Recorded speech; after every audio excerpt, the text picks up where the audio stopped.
णकार की संज्ञा करके लोप, और अतः उपधा नियम आता है यहाँ पे नया। अतः उपधा क्या कहते हैं?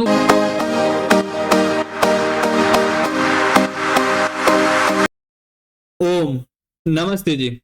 आज का हमारा विषय कृदंत प्रकरण में दुन्योर नुपसर्गे नियम से प्रारंभ होगा। इससे पूर्व हमने अनेकों नियमों के बारे में आपके साथ चर्चा की। उन नियमों में किन किन प्रत्ययों का प्रयोग किया गया है, उन नियमों से कौन कौन से प्रत्यय होते हैं, उन प्रत्ययों के माध्यम से कौन कौन से उदाहरण सिद्ध होते हैं, कौन कौन से शब्द बनते हैं, उन शब्दों को सिद्ध करके आपको समझाया था। यदि आपने पिछली कक्षाएं नहीं देखी हैं तो आप उन कक्षाओं को देख सकते हैं। आई बटन में भी उनका लिंक मिल जाएगा, साथ ही डिस्क्रिप्शन में भी उनका लिंक डाल दिया जाएगा। आज हम अपने विषय को कहां से प्रारंभ कर रहे हैं? दुन्योर नुपसर्गे नियम से प्रारंभ कर रहे हैं। दुन्योर नुपसर्गे नियम क्या कह रहा है कि उपसर्ग उपपद न रहने पर दु और नी धातुओं से कर्ता में ण प्रत्यय होता है। अब यहां पर कौन सा प्रत्यय आ रहा है? ण प्रत्यय आ रहा है। कौन सा प्रत्यय आ रहा है? ण। अब ण प्रत्यय में उदाहरण बनता है दावह, अर्थात उपताप देने वाला। उदाहरण क्या है? दाव अर्थात उपताप देने वाला। धातु कौन सी है? दु, और मूल धातु क्या है? टू दु उपतापे। अब टू की इत संज्ञा करके लोप किस नियम से करेंगे? यदि टू दु लिखेंगे तो टू के लिए हमने इत संज्ञा का लिए एक नियम आता है आदिर ई टू डूव, अर्थात टू हो डू हो आदि में, तो उसकी इत संज्ञा हो जाएगी और तस्य लोप से उसका लोप हो जाएगा। तो हमारे पास क्या शेष रहेगा? दु प्लस दुन्योर नुपसर्गे नियम से अण प्रत्यय आ गया, तो हमारे पास रूप क्या बना? दु प्लस ण। अब दु प्लस ण बनने के बाद जैसे पूर्व सिद्धियों में, पूर्व कक्षाओं में कृदंत प्रकरण के में कृत संज्ञा करते थे हम कृद तिंग से, और अर्धातुकम से अर्धातुक संज्ञा करते थे, यहां भी वो कार्य होगा। अब अणकार है, अणकार की इत संज्ञा प्राप्त है किस नियम से? चुटू से, अर्थात च वर्ग और ट वर्ग में प्रयोग जितने भी वर्ण हैं उन सब की क्या हो जाएगी? इत संज्ञा। अब णकार किस वर्ग में आता है? च वर्ग में आता है या ट वर्ग में? ट वर्ग में ना जी, बहुत अच्छे। तो जब ट वर्ग में णकार की संज्ञा होगी तो तस्य लोप से लोप हो जाएगा, और लोप होने के बाद हमारे पास क्या शेष बचा? ण का लोप हो जाएगा, तो ण में जो अ है वो शेष रहेगा। अब हमारे पास क्या रूप बना? दु प्लस अ। तो इसी कड़ी में जब आगे बढ़ते हैं तो उ और अ के स्थान पर वृद्धि आदेश प्राप्त है। किस नियम से? अचोयणीति से। क्या कहता है कि सूत्र से उकार को वृद्धि हो जाएगी। अब उकार को जब वृद्धि होगी, अब अष्टाध्यायी के प्रथम पाद के पहला ही नियम है वृद्धिरादेश। अब वृद्धिरादेश क्या कहता है? बताइए। हाँ, वृद्धि आदेश हो जाएगा। उकार को क्या होगी? औकार होगा। बहुत अच्छे। उकार को जब औकार आदेश हो जाएगा तो हमारे पास क्या बना? दऊ प्लस अ।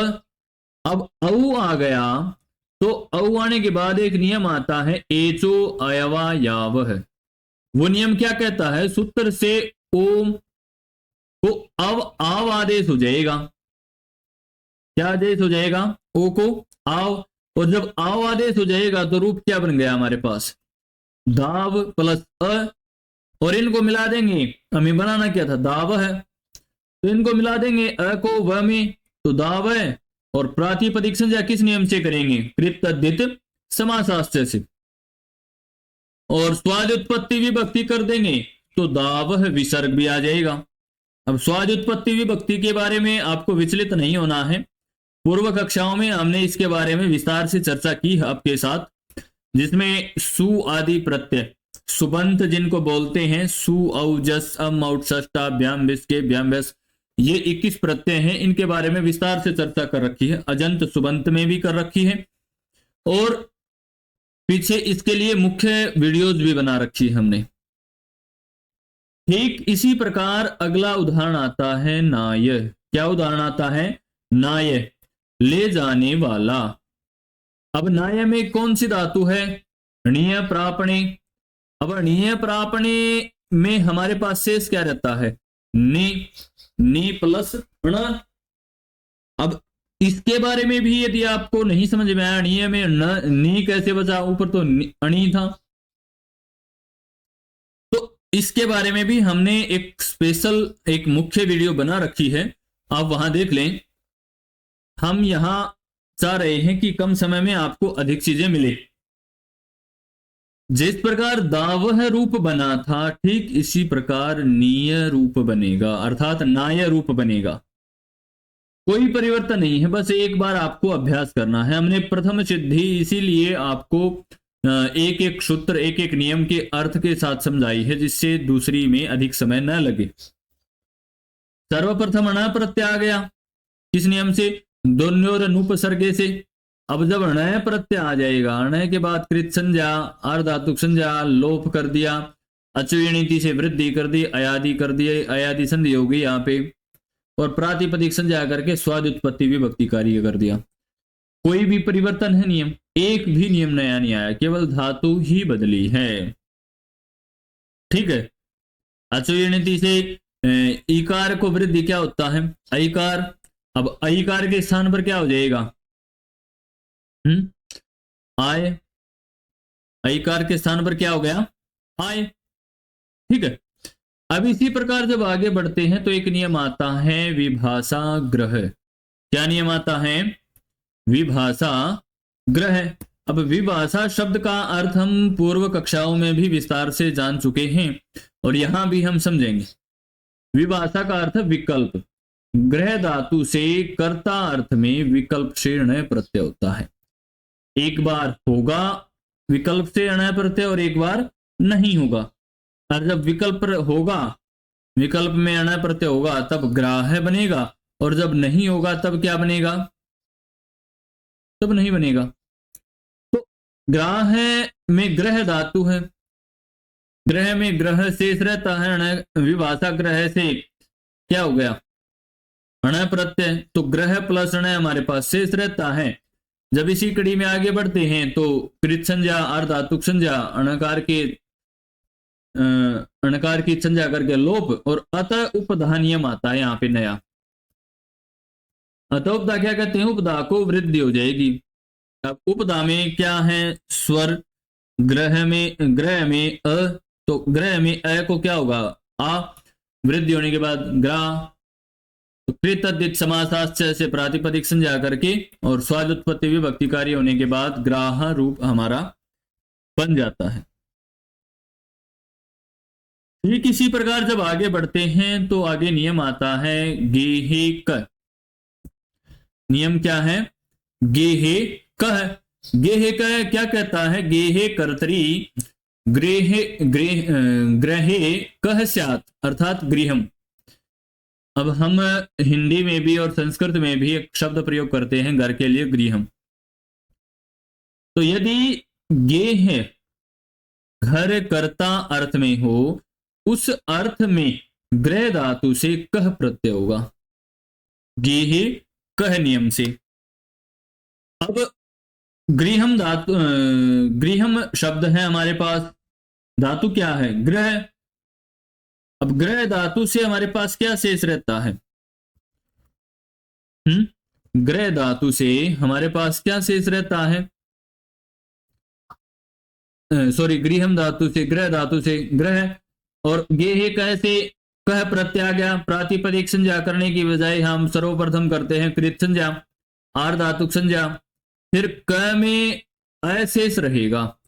कह की इच संज्ञा प्राप्त किस नियम से? लसक्व तद्धिते नियम से इच संज्ञा प्राप्त है। तस्य से लोप कर देंगे। एक पूर्व में हमने एक नियम पढ़ा था, उसके बारे में हम यहां चर्चा करेंगे। ग्रहिज्या वै वयधि वष्टि विचति वृश्चति पृश्चति भृज्यति नाम गीति। क्या कहता है, सूत्र से रेफ को संप्रसारण हो जाएगा, अर्थात रेफ का संप्रसारण होगा। तो संप्रसारण से क्या कहता है, सूत्र से जो कार्य, जैसे इक के स्थान पर यण आदेश हो रहा है यण संधि में, तो यण के स्थान पर इक आदेश हो जाएगा। इसी प्रकार संप्रसारण में मतलब, अब मेरे स्थान पर यदि आप पढ़ा रहे हैं, अब मैं किसी कारणवश मैंने आपको पढ़ा दिया और आप लोगों को पढ़ा रहे हैं, और आप किसी कारणवश नहीं हैं, तो उसको पुनः मेरे को ही पढ़ाना पड़ रहा, तो वो होता है संप्रसारण। अर्थात जो पूर्व रूप था, अब धातु क्या है, गृहम है, तो संप्रसारण हो जाएगा रेफ को, तो री की मात्रा आ जाएगी, अर्थात गृह बन जाएगा, प्लस प्रातिपदिक संज्ञा और स्वादि उत्पत्ति विभक्ति कार्य कर देंगे तो गृहम हमारा रूप सिद्ध हो जाएगा। आगे समझ में जी। ठीक इसी प्रकार जब आगे बढ़ते हैं तो एक नियम आता है शिल्पिनी स्वुन। क्या नियम आता है, शिल्पिनी स्वुन। इसके बारे में हम अगली कक्षा में आपके साथ चर्चा करेंगे, क्योंकि यहां से नया प्रत्यय आ रहा है। पूर्व में तो कह और ण प्रत्यय था, यहां सून प्रत्यय प्रारंभ हो रहा है यहां से। आज के लिए हम अपना विषय यहीं तक रखेंगे। धन्यवाद, फिर मिलेंगे इसी प्रकार की नई नई कक्षाओं के साथ।